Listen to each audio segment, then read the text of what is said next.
சுமார் 3000 வருடங்களுக்கு முன் மூசா நபி தான் கையில வச்சிருந்த கோலை உயர்த்தும் போது அந்த கடலை 2 பொளந்து அவங்களுக்கு வழிவிட்டு இருக்கு. அந்த வழியை பயன்படுத்தி மூசா நபியும் அவரோட ஆதரவாளர்களும் தப்பிச்சு அடுத்த பக்கம் போறாங்க. அவங்களை பின்தொடர்ந்து வந்த கொடுங்கோல் அரசன் ஃபிரௌனும் அவனோட படையும் அந்த கடல்லையே மூழ்கடிக்கப்பட்டு கொல்லப்பட்டு இருக்காங்க. இது வெறும் மித்தாலஜிக்கல் ஸ்டோரின்னு நினைச்சீங்கன்னா அதுதான் இல்ல. இந்த சம்பவம் உண்மைன்னு நிரூபிக்கிற வகையில 3000 வருடங்களுக்கு முன் கடல்ல மூழ்கடிக்கப்பட்ட ஃபிரௌனோட உடல் இப்போ மீண்டும் கரை ஒதுங்கி இருக்குன்னு சொன்னா உங்களால நம்ப முடியுமா? ஆமாங்க, அன்னைக்கு கடல்ல மூழ்கடிக்கப்பட்ட ஃபிரௌனோட உடல் இப்ப மீண்டும் கரை ஒதுங்கி ஈஜிப்ட்ல இருக்க ராயல் மம்மிஸ் ஆஃப் ஈஜிப்ட் மியூசியம்ல பலத்த கண்காணிப்போடு பாதுகாக்கப்பட்டு வருது. இதுல இன்னும் நடுங்க வைக்கிற விஷயம் என்னன்னா, கரை ஒதுங்கின ஃபிரௌனோட உடல்ல வெளித்தோல்ல இருந்து உள்ளுறுப்புகள் வரைக்கும் எதுவுமே அழுகாம அப்படியே இருந்திருக்கு. இது எப்படி சாத்தியம்னு இப்ப வரைக்கும் எந்த ஒரு அறிவியல் ஆராய்ச்சியாளர்களாலும் சரியான விளக்கம் கொடுக்க முடியல. ஆனா இதுக்கான விடை இஸ்லாமிய புனித நூலான குர்ஆன் மற்றும் பைபிளையும் குறிப்பிடப்பட்டிருக்கு. அது மட்டும் இல்லாம நீர், நிலம், நெருப்பு, காற்று, ஆகாயம்னு பஞ்சபூதங்கள் எதுவுமே இந்த கொடுங்கோலன் ஃபிரௌனோட உடலை ஏற்றுக்கொள்ளாது அப்படின்னும் ஃபிரௌனை பத்தின பல திடுக்கிடும் தகவல்கள் அந்த புனித நூல்கள் மூலமா தெரிய வந்திருக்கு. குர்ஆனில் குறிப்பிடப்பட்டிருக்கும் ஃபிரௌன் அளிக்கப்பட்ட இந்த வரலாறு பைபிளிலும் உள்ளது. ஆனால் ஃபிரௌனின் உடல் பாதுகாக்கப்படும் என்று எந்த வாக்குறுதியும் பைபிளில் எங்குமே இல்லை. குர்ஆனில் மட்டுமே அவனது உடல் பின்வரும் சமுதாய மக்கள் படிப்பினை பெறுவதற்கு பாதுகாக்கப்படும் என்று குறிப்பிடப்பட்டுள்ளது. இப்போது உண்மையில் குர்ஆனில் குறிப்பிடப்பட்டுள்ளது போல் கிட்டத்தட்ட 3000 வருடங்களாக ஃபிரௌனின் உடல் பாதுகாக்கப்பட்டுதான் வருகின்றதா? யார் இந்த ஃபிரௌன்? பஞ்சபூதங்களை இவனோட உடலை ஏற்றுக்கொள்ளாத அளவுக்கு இவன் அப்படி என்ன பாவம் செஞ்சிருக்கான் அப்படின்ற 3000 வருடம் பழமையான மர்மத்தை பத்தி தான் இந்த வீடியோல பார்க்க போறோம். சோ இந்த வீடியோ ரொம்பவே இன்ட்ரெஸ்டிங்கா இருக்க போது எங்கேயும் ஸ்கிப் பண்ணிடாம கடைசி வரைக்கும் பாருங்க. இந்த மர்மம் தொடங்கின ஆண்டு 1897. ஈஜிப்ட்ல இருக்க த ரெட் சி அப்படின்ற செங்கடல்ல ஒரு மர்மமான மனித உடல் கரை ஒதுங்கி இருக்கு. அந்த உடல் இப்ப வாழ்ந்து வர மனிதர்களோட உடல் மாதிரியே இல்ல. அந்த உடல் அமைப்பு, முக பாவனை எல்லாமே வித்தியாசமா இருந்திருக்கு. இத பார்த்து பயந்து போன அந்த பகுதியில வாழ்ந்து வர பழங்குடி மக்கள் உடனே இத அரசாங்க அதிகாரிகளுக்கு தெரிவிச்சிருக்காங்க. பிறகு அங்க வந்த அரசாங்க அதிகாரிகள் அந்த உடலை கொண்டு போய் பிரேத பரிசோதனைக்கு உட்படுத்தி இருக்காங்க. அத பிரேத பரிசோதனை பண்ண மருத்துவ நிபுணர்கள் சொன்னது என்னன்னா, இந்த உடல் இன்னைக்கோ நேத்தோ இறந்து போனவங்களோட உடல் இல்ல. இந்த உடலை விட்டு உயிர் பிரிஞ்சு பல 100 வருடங்கள் ஆகுது அப்படின்ற ஒரு அதிர்ச்சியான ரிப்போர்ட்டை வெளியிட்டு இருக்காங்க. இந்த விஷயம் தெரிஞ்சு ஈஜிப்ட்ல இருக்க எல்லா மம்மி ஆர்கியாலஜிஸ்டும் அங்க திரண்டு வந்து அவங்க ஆராய்ச்சி பண்ணதுக்கு அப்புறம் தான் இந்த உடல் எகிப்தை ஆண்ட கடைசி மன்னன் ஃபிரௌனோட உடல்னு தெரிய வருது. இதுல இன்னும் நடுங்க வைக்கிற விஷயம் என்னன்னா, 3000 வருடங்களுக்கு முன் இறந்து போன ஃபிரௌனோட உடல்ல வெளித்தோல்ல இருந்து உள்ளுறுப்புகள் வரைக்கும் எதுவுமே அழுகாம அப்படியே இருந்திருக்கு. இது எப்படி சாத்தியம்னு இப்ப வரைக்கும் எந்த ஒரு அறிவியல் ஆராய்ச்சியாளர்களாலும் சரியான விளக்கம் கொடுக்க முடியல. இந்த மர்மத்துக்கான விடையை கண்டுபிடிக்கிற முயற்சியில ஒட்டுமொத்த அறிவியல் உலகமே ஸ்தம்பிச்சு போயிருக்கு. மேற்கொண்டு அந்த உடலை தொடர்ந்து ஆராய்ச்சி பண்ண எந்த ஒரு அறிவியல் ஆராய்ச்சியாளர்களாலும் இதுக்கான சரியான காரணத்தை கண்டுபிடிக்க முடியாததால அந்த உடலை கொண்டு போய் எகிப்தில் இருக்க ஒரு மியூசியம்ல வச்சிட்டு இருக்காங்க. கிட்டத்தட்ட 80 வருஷமா அந்த உடல் அந்த மியூசியம்லயே தான் இருந்திருக்கு. பிறகு 1981ல பிரான்ஸ் கவர்மெண்ட் ஃபிரௌனோட உடலை மறுபரிசோதனை செய்ய முடிவு பண்ணி பிரான்ஸ் மம்மி சர்ஜன் ஹெட்டான டாக்டர் மோரிஸ் அப்படின்ற ஒரு தலைமையில ஒரு சிறப்பு குழுவை நியமிக்கிறாங்க. அதுக்கப்புறம் பிரான்ஸ் மற்றும் எகிப்து கவர்மெண்ட் ஒத்துழைப்போட எகிப்தை ஆண்ட மாபெரும் கடைசி மன்னன் ஃபிரௌனோட உடலை பிரம்மாண்டமான ராஜ மரியாதையோட பிரான்ஸுக்கு கொண்டு வராங்க. பிரான்ஸுக்கு கொண்டு வந்த ஃபிரௌனோட உடலை டாக்டர் மோரிஸ் அவங்க கிட்ட இருந்த அதிநவீன தொழில்நுட்ப கருவிகள் எல்லாம் வச்சு பல கட்டமான ஆராய்ச்சிகள் மேற்கொள்றாரு. அவராலையும் இந்த உடல் அழுகாம இருக்கிறதுக்கான காரணத்தை கண்டுபிடிக்கவே முடியல. அப்ப அந்த குழுவை சேர்ந்த ஒரு சக ஆராய்ச்சியாளர் ஒருத்தர் டாக்டர் மோரிஸ் கிட்ட சொல்றாரு, இந்த ஃபிரௌனை பத்தி இஸ்லாமிய புனித நூலான அல் குர்ஆன்ல குறிப்பிடப்பட்டிருக்கு. அதுல நீர், நிலம், நெருப்பு, காற்று, ஆகாயம்னு பஞ்சபூதங்கள் எதுவுமே இந்த ஃபிரௌனோட உடலை தீண்டாதனும் குறிப்பிடப்பட்டிருக்குன்னு அவர் மோரிஸ் கிட்ட சொல்றாரு.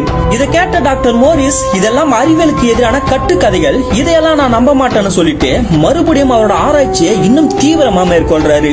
ஒரு கட்டத்துல ஆராய்ச்சியோட முடிவு நாளும் நெருங்குது. அப்போ மோரிஸால எதுவுமே கண்டுபிடிக்க முடியல. கடைசியில வேற ஆப்ஷனே இல்லாத மோரிஸ், சரி குர்ஆன்ல அப்படி இந்த ஃபிரௌனை பத்தி என்னதான் சொல்லப்பட்டிருக்குன்னு தெரிஞ்சுக்க குர்ஆனை கையில எடுத்து அதுல ஃபிரௌனோட கதை ஆரம்பிக்கிற முதல் பக்கத்தை படிக்க ஆரம்பிக்கிறாரு. டாக்டர் மோரிஸ் குர்ஆன்ல என்ன படிச்சாரோ அதை அப்படியே நான் உங்ககிட்ட சொல்றேன். எல்லா வளங்களும் நிறைந்திருந்த செல்வ செழிப்பான மாபெரும் எகிப்து தேசத்தை ஆண்ட கடைசி மன்னன் தான் ஃபிரௌன். ஃபிரௌன் ஒரு மன்னன் எப்படிலாம் இருக்கக்கூடாதோ அப்படியான கொடூரமான எண்ணங்களை கொண்ட ஒரு மோசமான மன்னனா இருந்தான். பலாயிரக்கணக்கான பனு இஸ்ரேல் மக்களை அடிமைப்படுத்தி அவங்களுக்கு சரியா உண்ண உணவு கூட தராம தனக்கான வேலைகளை செய்ய வச்சு சர்வாதிகாரத்தோட உச்ச நிலையில இருந்திருக்கான்.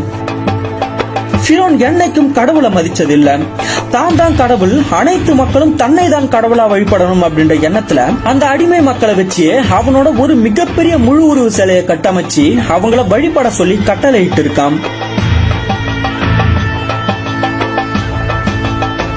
ஒரு நாள் ஃபிரௌன் தூங்கிக்கிட்டு இருக்கும் போது எந்த மக்களை அவன் அடிமைப்படுத்தி வச்சிருந்தானோ அந்த மக்கள் இருக்க திசையிலிருந்து ஒரு மிகப்பெரிய நெருப்பு பந்து பறந்து வந்து அவனோட அரண்மனையில விழுந்து அவனோட அரசாட்சியை கவுக்கிற மாதிரி அவனுக்கு ஒரு கனவு வந்திருக்கு. இதனால பயந்து போன ஃபிரௌன் அவனுக்கு ஜோசியத்துல நம்பிக்கை இருந்ததால அடுத்த நாள் காலையில அவன் நாட்டுல இருக்க எல்லா ஜோசியர்களையும் வர சொல்லி தனக்கு வந்த கனவுக்கான விளக்கத்தை கேட்கிறான். அந்த ஜோசியர்கள் கணிப்புப்படி அவங்க சொன்னது என்னன்னா, இனி வரும் காலங்கள்ல அந்த அடிமை கூட்டத்துல பிறக்கிற ஒரு ஆண் குழந்தையால் தான் உன்னோட அழிவு ஏற்பட போகுதுன்னு சொல்றாங்க. இதை கேட்டு பயந்து போன ஃபிரௌன் இதுவரைக்கும் வரலாறுல எந்த ஒரு மன்னனும் செய்யாத ஒரு கொடூரமான செயலை செய்ய துணியறான். ஜோசியர்கள் சொன்ன அந்த குறிப்பிட்ட காலத்துல எகிப்துல பிறக்கிற எல்லா ஆண் குழந்தைகளையும் கொல்ல சொல்லி உத்தரவிடுறான். இதனால எகிப்துல பிறக்கிற பல ஆண் குழந்தைகள் ஈவு இறக்கமே இல்லாம வெட்டி வீசப்பட்டிருக்கு. ஒவ்வொரு நாளும் எகிப்துல குழந்தைகளோட கதறல் சத்தமும் கர்ப்பிணி பெண்களோட அழுகை சத்தமும் ஒலிச்சுக்கிட்டே இருந்திருக்கு. இப்படி பல ஆயிரக்கணக்கான குழந்தைகளை கொண்ட ஃபிரௌன் எந்த ஒரு குழந்தை பிறக்கவே கூடாதுன்னு நினைச்சானோ அந்த குழந்தை கடவுளோட ஆசீர்வாதத்தால பாதுகாப்பா பிறக்குது. அந்த குழந்தை தான் மூசா நபி. இவரை தான் கிறிஸ்டியானிட்டில மோசஸ்னு சொல்றாங்க.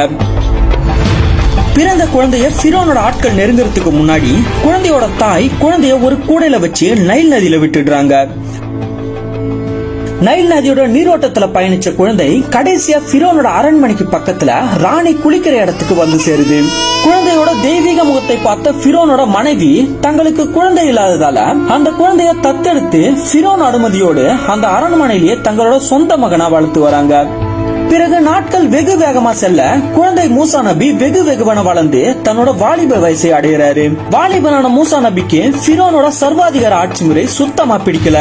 ஒரு கட்டத்துல மூசா நபிக்கு ஒரு இறை செய்தி கிடைச்சி மூசா நபி ஃபிரௌன் கிட்ட போய் சொல்றாரு, ஃபிரௌன், கடவுளின் ஆணைப்படி நீ உன்னோட சர்வாதிகார ஆட்சியை இப்போதே கைவிடணும். நீ அடிமைப்படுத்தி வச்சிருக்க ஆயிரக்கணக்கான பனு இஸ்ரேல் மக்கள் அனைவரையும் விடுவிக்கணும். இது நடக்கிறனா நீயும் உன்னோட நாடும் கடுமையான பஞ்சத்துக்கு ஆளாவீங்க. நீ இறந்த பிறகு உன்னோட உடலை கூட பஞ்சபூதங்கள் எதுவுமே தீண்டாது அப்படின்னு மூசா நபி ஃபிரௌன் கிட்ட சொல்றாரு. ஆனா ஃபிரௌன் அன்னைக்கு மூசா நபியோட சொற்களை அவமதிச்சு மூசா நபியை அரண்மனையை விட்டு வெளியேற்றிடுறான்.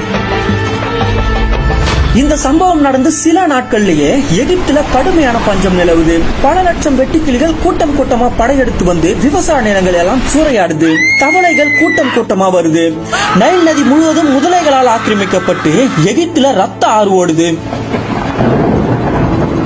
அப்போதான் ஃபிரௌனுக்கு புரிய வருது, மூசா நபி தான் கடவுளால் அனுப்பப்பட்ட இறை தூதர் அப்படின்னு.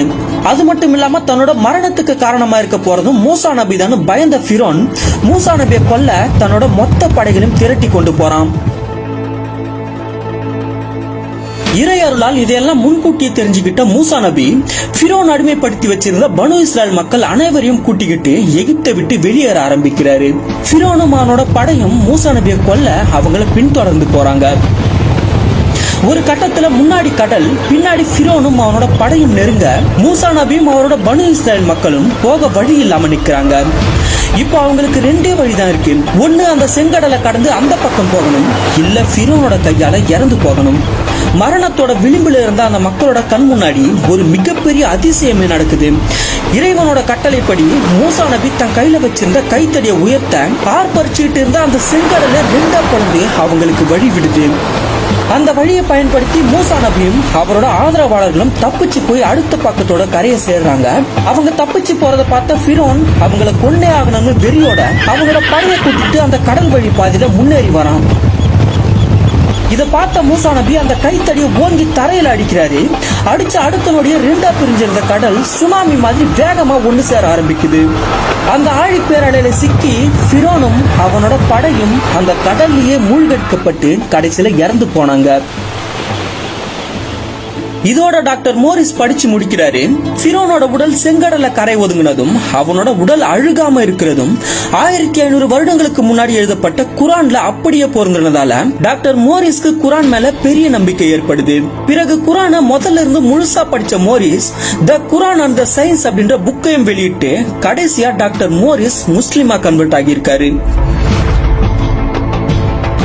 ஓகே கைஸ், இதோட இந்த வீடியோ முடிஞ்சுது. அதிகாரத்தை தப்பா பயன்படுத்தி மக்களை கொடுமைப்படுத்துற எல்லாரோட மனசுலயும் பயத்தை ஏற்படுத்துற வகையில ஃபிரௌனோட உடல் இன்னைக்கும் ஈஜிப்ட் மியூசியம்ல மக்களோட பார்வைக்கு வைக்கப்பட்டிருக்கு. இத பத்தி நீங்க என்ன நினைக்கிறீங்க அப்படின்றத மறக்காம கமெண்ட்ல சொல்லுங்க.